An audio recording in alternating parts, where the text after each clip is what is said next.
All right, guys, I'm going to go ahead and get into our recap for this week 4 NFL. I got to be honest, it was a pretty good week in terms of being able to accurately predict what was going to happen, how the outcome of these games were going to be. It's never easy. You never know really what to expect. The NFL is crazy, crazy league. Um, but yeah, this week was pretty good, about 80% overall picking the spreads. We got to do a little bit more work on the over under, but we will get there. So, we started out the week with the Giants and the Cowboys. This game going pretty much as we expected. We almost lost on the backdoor field goal there at the end, but Brandon Aubrey ended up missing. Giants covering that 5.5 spread. And if you were to have taken that, you did well on that. We got blown up on the over under, but that is okay. We're going to focus on the spreads for now, since that's where we evidently did better. Um, Next, we had Carolina versus the Bengals. We called this as our lock of the week because it was just about time the Bengals came through and did, got their win on the board. Carolina under Andy Dalton is definitely a different team with a competent offense and a somewhat competent defense, sort of depending on who they're going against. Bengals obviously an offensive powerhouse there. Yeah, if you took the Bengals, you went ahead and covered there. Although the Panthers did give you a scare. Look for the Panthers to sort of hang in there in the mix. Not a playoff team by any stretch of the imagination, but yeah, definitely a different team there with the Red Rifle. Next, we had the Philadelphia Eagles and Tampa Bay Buccaneers.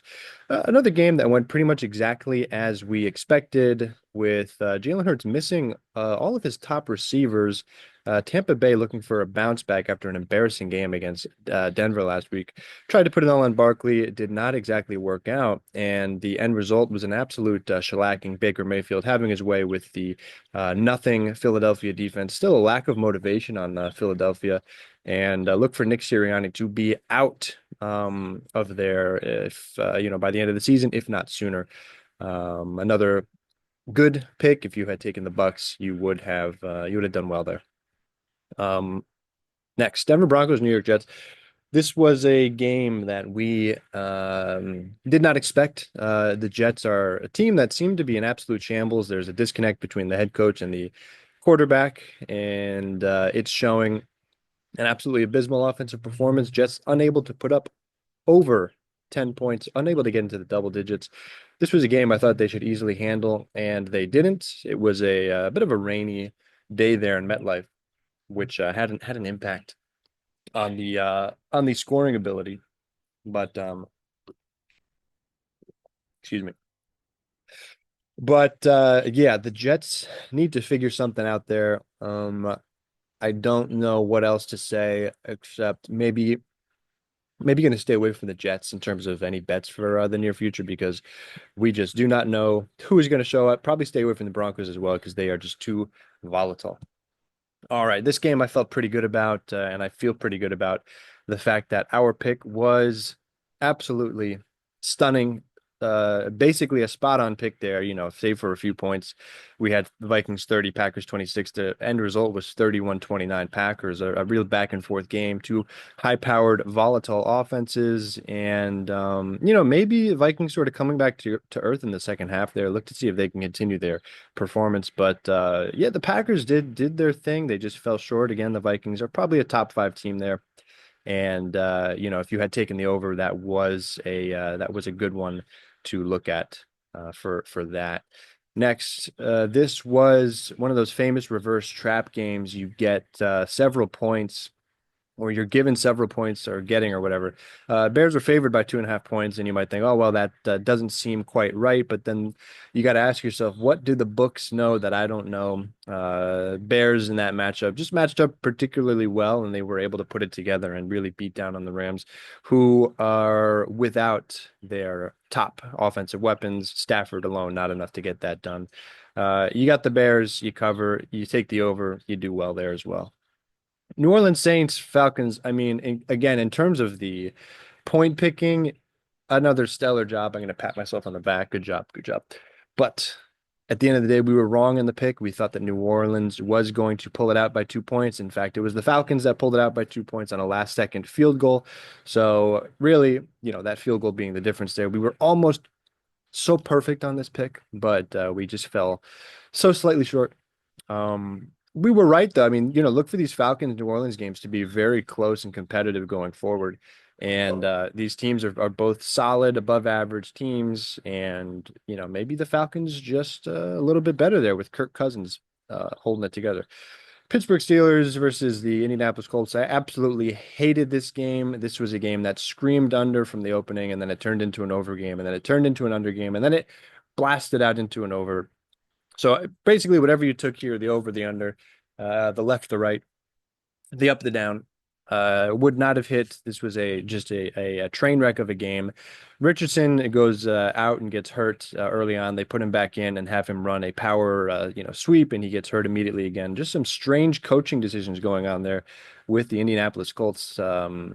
Looking for them to go absolutely nowhere this season, unfortunately. And the Pittsburgh Steelers get hung up on a loss, but look for them to bounce back. They did come back in the end, and that is what ended up blowing up the over under there.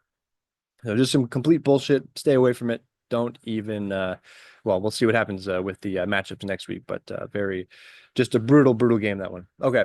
Jacksonville's Jaguar versus Houston Texans. We thought that the Texans were going to be able to win this one by a little bit more. Jaguars were competitive, needed the Texans to go ahead there and get a last second win.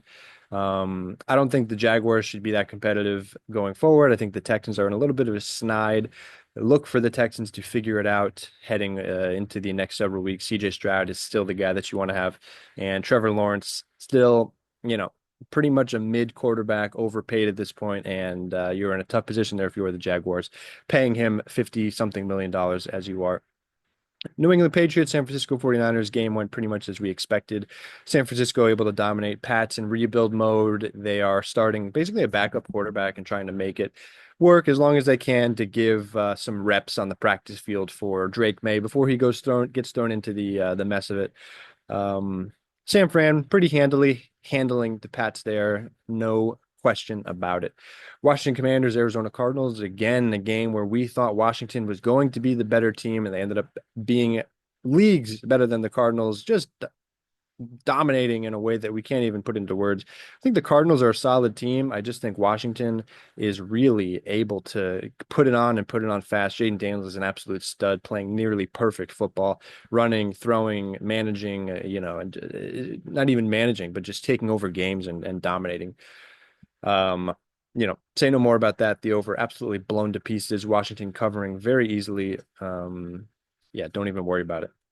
Cleveland Browns versus the Raiders. This was a game where you had a really bullshit ending to it, where the Browns had a touchdown pass get taken off the board. Really, I should have been wrong on this pick. It should have been Browns 23-20, but the final score is what it is at the end of the day. Raiders covering that spread, scoring a few more points than we thought, but still the under doing fine there. And that is about that. Yeah, Browns. I still don't know what to think about the Browns. I think Deshaun Watson is probably never going to come back to the form that he was under the Texans. Um, yeah, I just don't know really what the identity of either of these teams is. Just a lot of defense and mediocre quarterback play, I guess. And you'll see them beat some decent teams from time to time, like the Raiders were able to do against Baltimore. Um, Kansas City's Chief versus Los Angeles Chargers. The Chargers kind of stink. Justin Herbert, he's dealing with injuries seemingly every week. If there's one thing we could say about the Chargers, they have a pretty stellar defense. Harbaugh is going to be pushing that. It's his first year. They're sort of building this thing up. I don't expect much from them this year. They'll be a mediocre team, average team. Chiefs on their hunt for the championship.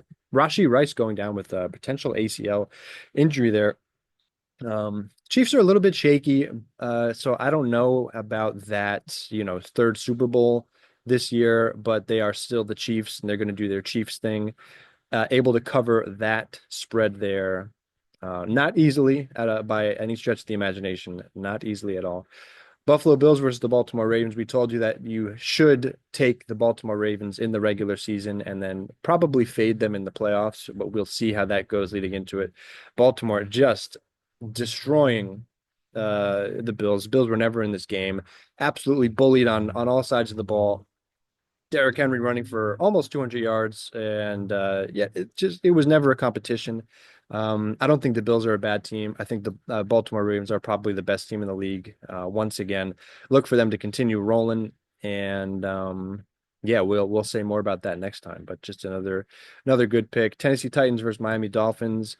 No Tua, QB rooms absolutely in shambles. Levis gets hurt during this game. This was a game that has had the under written all over it for years. Even the live was at about like 27, 28 points at one point, the live over under. Just some bullshit at the end ends up blowing that thing up. Titans end up winning 31-12. More points than we had expected, but the Titans do go ahead and cover that. Dolphins, trying to figure it out with quarterback after quarterback and not able to do so. And finally, our final pick of the week was also a good one. We thought the Lions were just going to be able to blow this one out in a shootout. They were able to do that and hold on. Some weirdness at the end with the safety, but Lions blowing it out over the Seahawks. Seahawks hanging in there, really a solid team.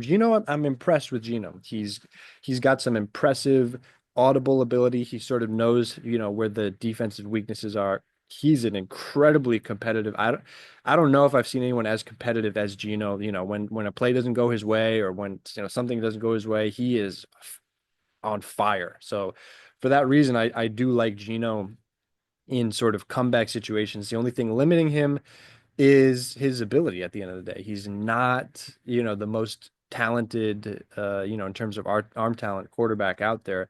It's hard to pinpoint what exactly it is that he's missing, because sometimes it seems like he has everything, but he just leaves you scratching his head when he's got two opportunities to go down and score at the end, and he gets stopped on fourth down or throws a pick, and it just leaves you scratching your head. So that was that. I mean, this was again a pretty phenomenal week. I went ahead and tallied the over-unders with the spreads. Over-unders bringing us down a bit. We were about 66%, still pretty good. And the picks, I don't know, I don't know if we'll ever be able to replicate that, going 13 out of 16 there. 81% on the picks. We did very, very well. We were seeing it well this week. Hopefully, we'll be continuing to see it well, but you never know what to expect. So, yeah, again, patting myself on the back for seeing it well this week. And we'll let you guys know. I'll put together the picks for the week coming up, week 5. But that is that. So, NFL week 4, a little bit more normal than week 3. Week 3 was an absolute catastrophe, and week 4 sort of coming back to the way things are supposed to be. Let me know what you guys thought. Let me know how you guys did with your picks. And let me know what you guys think about week 5 coming up, and I will see you guys when that video drops. Peace.